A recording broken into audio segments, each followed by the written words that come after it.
নমস্কার, তোমাদের সবাইকে আরও একবার আমাদের চ্যানেলটি স্বাগত জানাই। আজকে তোমাদের দেখাবো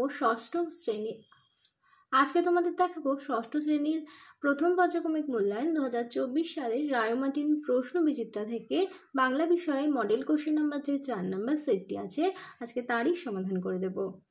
তার আগে চ্যানেলে নতুন হয়ে থাকলে অবশ্যই চ্যানেলটিকে সাবস্ক্রাইব করে পাশে থাকা বেল আইকন প্রেস করে রাখো। আর ভিডিওটি ভালো লাগলে অবশ্যই লাইক, কমেন্ট ও বন্ধুদের সঙ্গে শেয়ার করতে ভুলো না। চলো আর দেরি না করে এবার দেখে নিই। প্রথমেই দেখো বলেছে সঠিক উত্তরটি বেছে নিয়ে লেখো।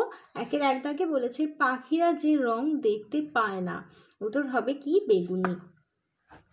পরের প্রশ্ন দেখো স্বপ্ন সে দেখে দিনরাত দুলে দুলে, এখানে সে হলো কে? উত্তর হবে পাইন গাছ।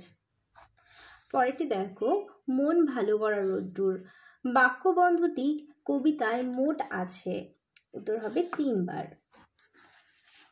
পরের প্রশ্ন দেখো রিউভেন ক্যাস্টান সাহেব ড্যাশ গরম নিঃশ্বাস অনুভব করেছেন, উত্তর হবে বাঘের। এবার চলো 2 দাগে দেখিনি। বলেছে পূর্ণ বাক্যে উত্তর দাও। 2-এর 1 দাগে বলেছে তবে একটু কম চালাক, কার সম্পর্কে বলা হয়েছে? উত্তর হবে গরিলার সম্পর্কে বলা হয়েছে।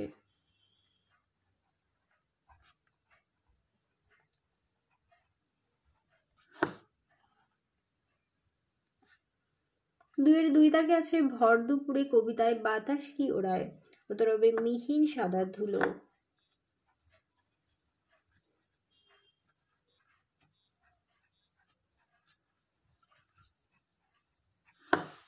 দুইয়ের 3 দাগে আছে তাকে আসতে বলবে কাল, কাকে আসতে বলা হয়েছে? উত্তর হবে শঙ্করের বাবা অভিমন্যু সেনাপতিকে।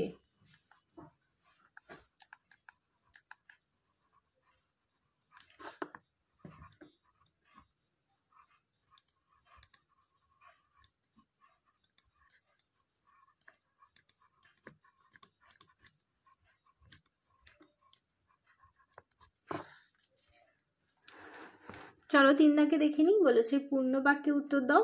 3-এর 1 দাগে বলেছে গরম থেকে বাঁচতে বেড়াল কোথায় যেতে বলেছিল, উত্তর হবে তিব্বতে।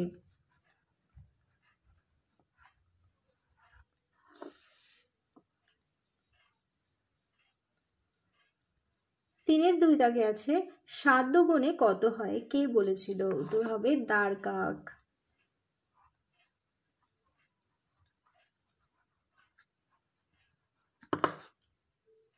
এবার দেখে নাও 4 দাগে বলেছে নির্দেশ অনুযায়ী উত্তর দাও।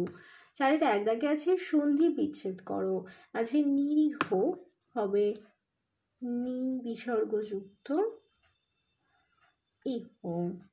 পরেরটি দেখো বিসর্গ রূপান্তরিত হয়ে ওকার হয় এমন একটি উদাহরণ দাও।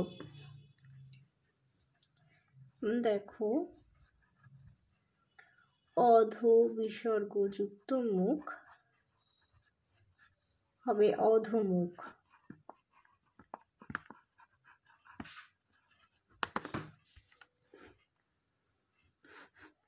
পরেরটি দেখে নাও। বলেছে 5-এর 1 দাগে আছে আকন্দবাড়ি স্কুলটির বর্ণনা দাও। উত্তরটি দেখো এই স্কুলের বাড়ির ছাদ টালির, দেয়াল ও মেঝে মাটির এবং বেঞ্চ কাঠের। স্কুলের জানলায় কোনো শিক নেই এবং সেই জানলা দিয়ে আকাশের মেঘ দেখা যায়। এবার দেখো 5-এর 2 দাগে বলেছে তাকে ছুটে গিয়ে তাড়া করে, কে কাকে কখন তাড়া করে? কুমোরে পোকারা তাড়া করে, মাছির মতো ক্ষুদ্র ক্ষুদ্র এক প্রকার পোকাদের তাড়া করে। পুকুর বা ডোবার ধারে কাদামাটি সংগ্রহের সময় এক রকমের ছোট ছোট পোকা যদি কুমড়ে পোকার সামনে চলে আসে, তখন কুমড়ে পোকারা মাটির তোলা বন্ধ রেখে তাদের তাড়া করে।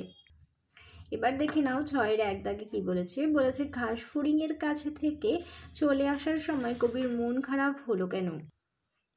ঘাস ফড়িং কবির মানসিকতার আলোড়ন সৃষ্টি করেছিল। সে নানা খেলা দেখিয়ে কবিকে মুগ্ধ করেছিল। কবি তার প্রতি আন্তরিক টান অনুভব করেছিলেন, তাই তাদের মধ্যে আত্মীয়তাও তৈরি হয়েছিল।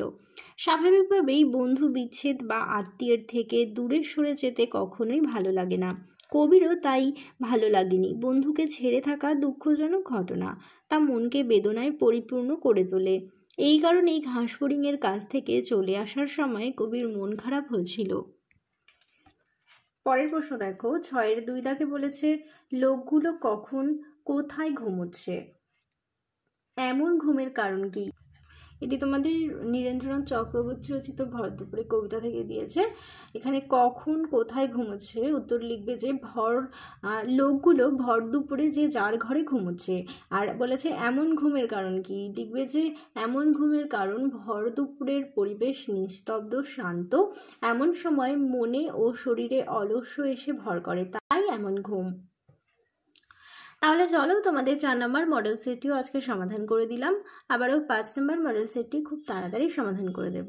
চলো আজকের মতো ভিডিওটা এখানেই শেষ করছি। ভালো লাগলে অবশ্যই একটি লাইক করো। আবার দেখা হবে পরবর্তী আরেকটি ভিডিও নিয়ে। সবাই ভালো থেকো, সুস্থ থেকো, টাটা।